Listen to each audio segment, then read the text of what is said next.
People ask me, what's the most important thing you can do to keep your car running for a long time?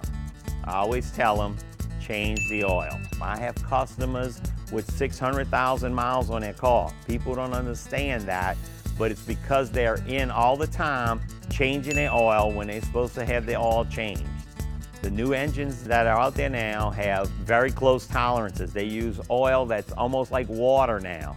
It needs to be changed, and it needs to be changed the intervals that they recommend. If you look and people tell you you can go 7,000 to 8,000 miles on your oil change, if the manufacturer recommends that, they back that up. So you can do that.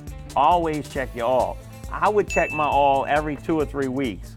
Find out where the dipstick's at, pull the dipstick out, look, wipe it off first, start with a clean dipstick, get back in, all the way down, pull it out, and look at the oil level, okay? Clean oil is clean enough where it looks like something you'd want to fry fish in.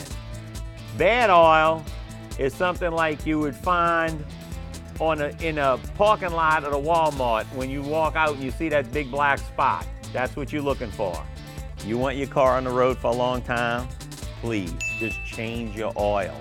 Believe me, you're talking to the guy that sees it happen all the time. Just change your oil. Another show hits the checkered flag and everyone kept the shiny side up.